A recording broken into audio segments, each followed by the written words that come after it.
Rafoso, me ajuda, eu tô todo perdido com esse negócio de denominação, tradição. Tem tanta igreja por aí que eu não tenho ideia de qual tá certa. Como eu sei qual é a igreja verdadeira? Então, meu querido, eu não sou dessa turma que acredita que existe uma única igreja verdadeira. Mas calma, não sai do vídeo não, que o papo aqui ainda vai ser útil pra você. Hoje eu vou contar pra vocês por que eu sou reformado.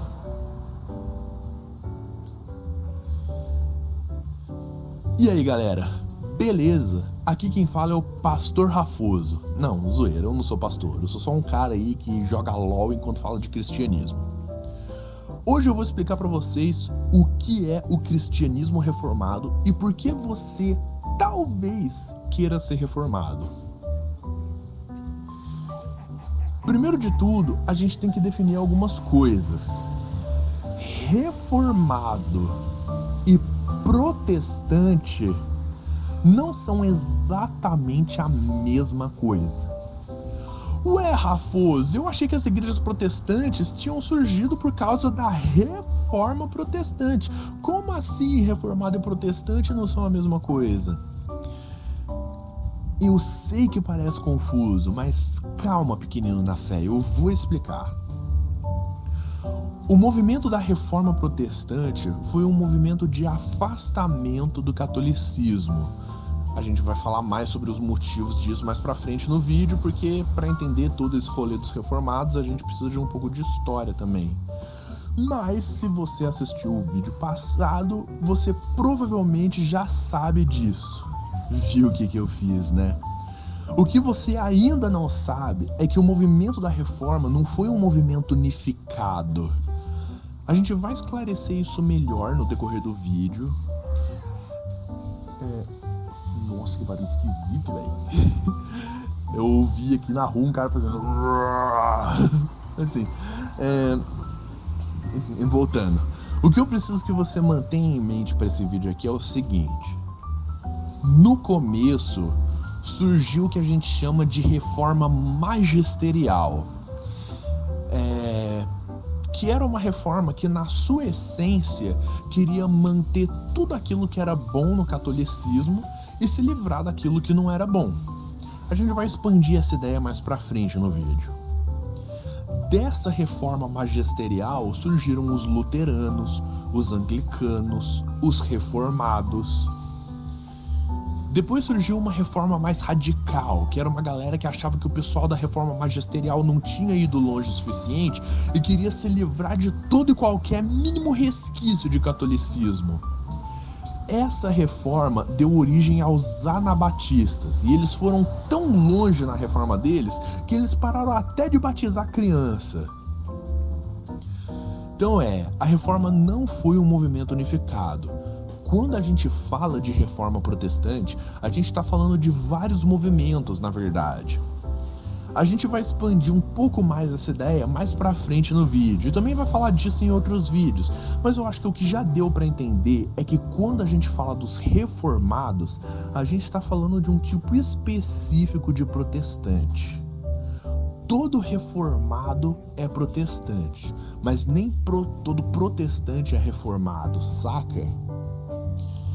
Ah, Rafão, e os presbiterianos? Como que eles se encaixam nesse rolê aí?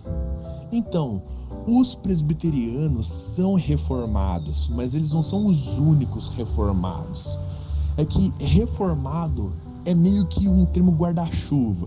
Quer dizer, aqui no canal eu uso os termos presbiterianos e reformados como se fosse a mesma coisa, porque em certa medida são, mas os presbiterianos não são as únicas igrejas reformadas. A gente também tem os reformados holandeses, os reformados suíços, tem os reformados da Eslováquia, os reformados da Hungria, que são diferentes igrejas que, em termos de teologia, elas são a mesma coisa, mas elas têm heranças culturais diferentes, entende? Os presbiterianos seriam os reformados escoceses, mas a gente é chamado de presbiteriano porque a nossa forma de governo é diferente. A igreja presbiteriana é governada por presbíteros. Isso aí, meu amigo, não é o pastor que manda na sua igreja. Quem manda na sua igreja são os presbíteros. Respeita os caras. Brincadeiras à parte, mas isso é verdade. Vai ter um outro vídeo no futuro explicando como é o sistema de governo na igreja presbiteriana. Voltando ao tema do vídeo, eu acho que a gente pode pôr um monte de igrejas, pelo menos as ocidentais, em um espectro. Em um dos extremos desse espectro, a gente tem as igrejas católicas romanas, que são igrejas muito tradicionais. Tudo que eles fazem é baseado em tradição. Eles acreditam na Bíblia, sim, mas eles interpretam ela sob a luz das tradições deles, né? O que eles chamam de santa tradição. Esse tipo de igreja é chamado de alta igreja. E algumas igrejas protestantes são mais parecidas com a igreja católica do que outras. E as que são mais parecidas com a católica, como por exemplo os anglicanos, né, que são herdeiros da reforma magisterial, são chamadas de alta igreja. No outro extremo desse espectro, a gente tem as igrejas batistas e as igrejas não denominacionais, que não são nem um pouco baseados na tradição. Esses grupos são herdeiros daquela reforma radical que eu mencionei mais cedo no vídeo. O louvor e as construções delas são bem contemporâneas, elas só usam a Bíblia e, eles realmente não usam nada de tradição para interpretar a Bíblia. Nada. Eles tentam meio que começar do zero e interpretar tudo por conta própria. E as igrejas reformadas, Rafuso?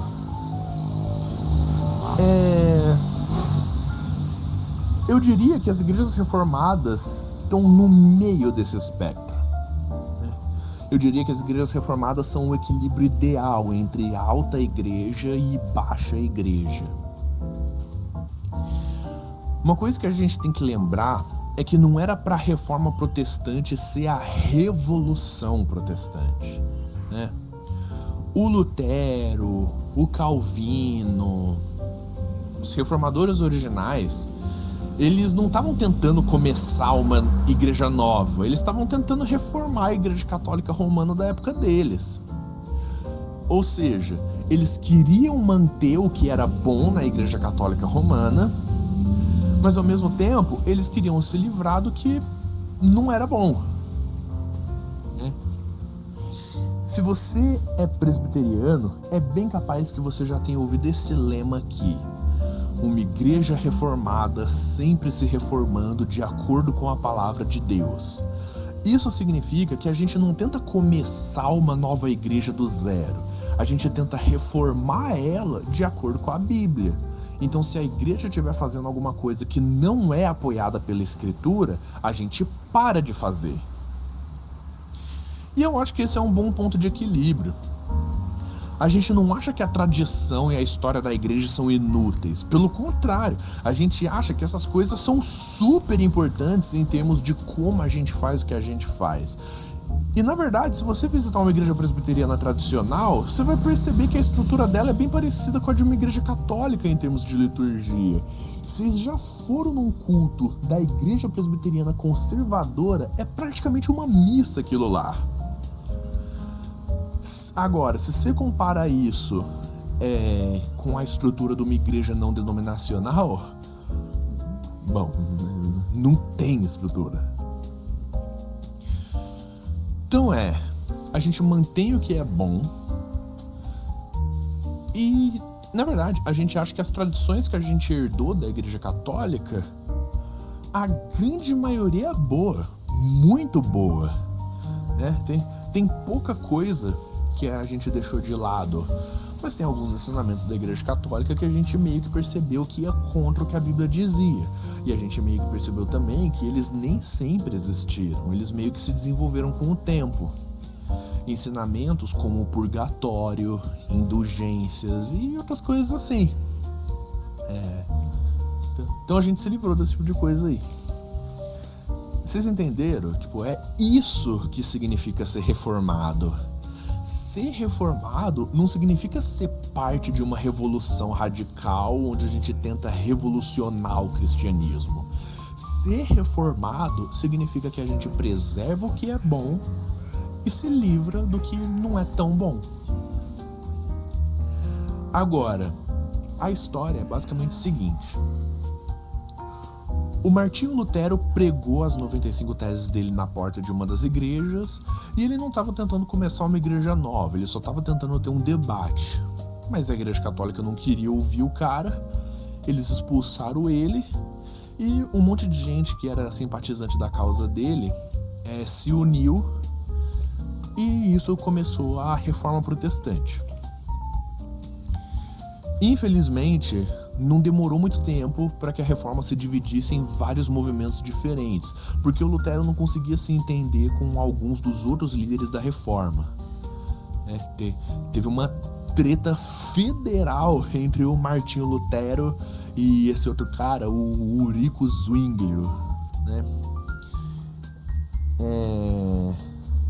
Eles discutiram sobre muita coisa, mas a principal coisa que eles discordavam era sobre a Santa Ceia. E o Zwinglio tinha umas crenças meio estranhas mesmo. A nossa sorte foi que o cara que sucedeu o Zwinglio nesse movimento da Reforma, que ia se tornar a tradição reformada depois, foi um cara chamado João Calvino. E as crenças dele eram bem mais parecidas com as do Lutero. O problema é que, infelizmente, o Lutero nunca sentou para bater um papo com Calvino. E vários calvinistas acreditam, eu incluso, que se o Lutero tivesse tido a oportunidade de sentar para conversar com João Calvino, que foi o cara que meio que assumiu o movimento do Zwinglio, o movimento teria se reunificado. Mas, como a gente sabe muito bem, não foi isso que aconteceu. Por isso que desde essa época a Reforma Luterana é meio que um rolê separado da Reforma Calvinista.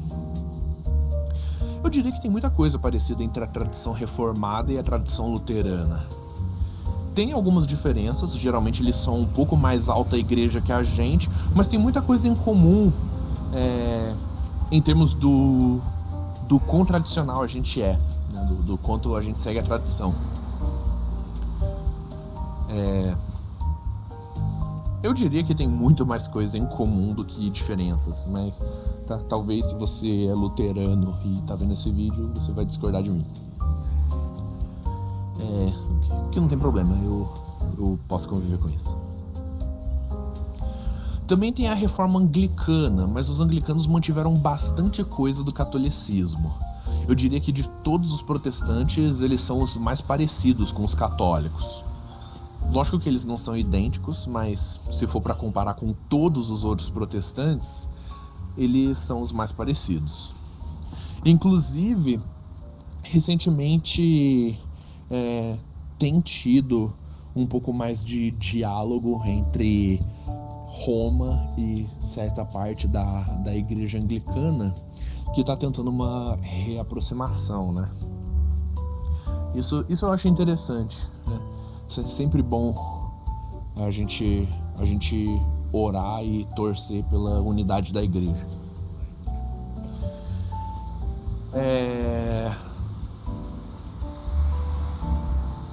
Então dentro do protestantismo, você vai ter igrejas que são muito parecidas com os católicos, como por exemplo os anglicanos, e você vai ter igrejas que não parecem nem um pouco com os católicos, como os batistas e os não denominacionais, e outras que eu acho que tem um equilíbrio bom, como as igrejas reformadas e as igrejas presbiterianas. E tem um motivo que eu acho que esse equilíbrio é bom. Eu acho que se você se apoiar muito na tradição da igreja, você está confiando mais em opiniões de homens do que em Deus. Mas se você não confia nem um pouco na tradição da igreja, daí você também está confiando mais em opiniões de homens do que em Deus. O que eu quero dizer com isso? Eu quero dizer o seguinte: Se você se apoia muito na tradição da igreja e você acha que certos autores e pensadores não bíblicos são, tipo, infalíveis, né? Se você levar qualquer coisa fora da Bíblia ao status de não, isso aqui é infalível, isso nunca pode estar errado. Eu acho que, em algum sentido, isso é você colocar opiniões de homens acima do que Deus revelou na palavra dele. Por outro lado, se você acha que qualquer um pode interpretar a Bíblia por si só, sem se apoiar na sabedoria daqueles que vieram antes da gente, né? Sem se apoiar na igreja, que a gente sabe que é guiada pelo Espírito Santo, né? A Bíblia diz isso pra gente, a Bíblia assegura isso pra gente. Esse é um jeito diferente de colocar opiniões de homens acima de Deus. E qual é o equilíbrio? Aí, mano, eu acho que pra gente chegar no equilíbrio, a gente tem que estudar mesmo. Tem que estudar a tradição da igreja, sempre que... eu acho que a gente precisa sempre estar informado pela tradição da igreja, a gente sempre precisa saber o que a tradição da igreja é, o que a igreja já disse sobre as coisas. E aí se você percebe que entre todo mundo tem um consenso meio que geral, daí eu acho que é mais sábio você ficar com a posição mais tradicional do que você ficar tipo, não, eu tenho uma interpretação diferente. A não ser que você realmente tenha evidências para discordar da tradição ou para pôr ela em dúvida.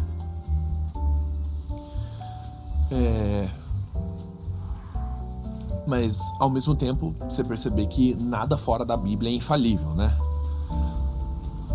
Mas isso é uma coisa que eu acho que vários protestantes entendem errado. Tipo, a doutrina protestante do sola scriptura, que significa somente a escritura, não significa que a escritura é a nossa única autoridade. Significa que a escritura é a nossa única autoridade infalível. Então, a tradição da igreja é uma autoridade, ela só não é infalível. Ela é uma autoridade que está subordinada à escritura, enquanto que para os católicos romanos eu diria que tanto a escritura quanto a tradição da igreja estão meio que em pé de igualdade em questão de autoridade. E para os batistas e não denominacionais, a tradição da igreja tem basicamente nenhuma autoridade. Ela é, no máximo, uma sugestão. Essa é a principal diferença entre os batistas e os grupos protestantes clássicos, né? Os luteranos, anglicanos, presbiterianos e afins. Outro motivo pelo qual é bom ser reformado é que a doutrina central do cristianismo reformado é a soberania de Deus. Todos os cristãos concordam que Deus é soberano, que Ele está acima de tudo, que Deus é Senhor do universo. Mas eu diria que os cristãos reformados são os mais dispostos a seguir essa afirmação, as conclusões lógicas dela. E isso é outra coisa que eu gosto muito na tradição reformada também. A gente é muito lógico e racional no nosso raciocínio. Você não vai achar nenhum raciocínio anti-intelectual e emocionalista em ambientes reformados.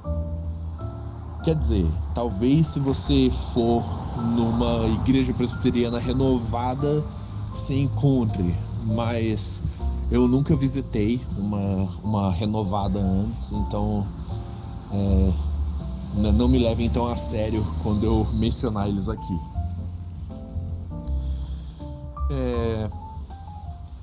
E assim, a conclusão lógica de dizer que Deus é soberano é que na medida que Ele é, a gente não é. E que a gente realmente não tem o controle dos nossos destinos, né? A crença que a gente tem na predestinação é só o resultado da crença que a gente tem de que Deus é completamente soberano e que nada está fora do controle dele. Ah, mas Rafoso, e a vontade própria? E o livre-arbítrio? Então, meu querido pequenino na fé, essa questão é difícil mesmo, tá? Mas assim, o livre-arbítrio é um conceito filosófico que faz parte da nossa mentalidade moderna hoje. E a gente não pode querer ler a Bíblia, que foi escrita lá atrás, com a cabeça de hoje. Porque o nosso contexto cultural é limitado. E eu realmente acho que se você ler a Bíblia e deixar a Bíblia falar por ela mesma, realmente parece que Deus tem o controle de tudo. Inclusive coisas que supostamente não são boas, Deus sempre trabalha elas pro bem. Assim, eu não tô dizendo que Deus tem uma tabela gigante no Excel, aberta no céu, que tá escrito, sei lá, Rafoso, terça-feira, 26 de dezembro, 9h30 da noite, fazendo tal coisa. embora alguns textos bíblicos deem a entender que ele tem. Sei lá, por exemplo, quando a Bíblia fala que Deus endureceu o coração do faraó. Agora, esse é o jeito mais saudável de entender as coisas? Não sei, dá pra conversar sobre isso aí, dá pra discutir isso aí. O que vocês acham? Escreve nos comentários aí. Mas a soberania de Deus é central pro raciocínio reformado.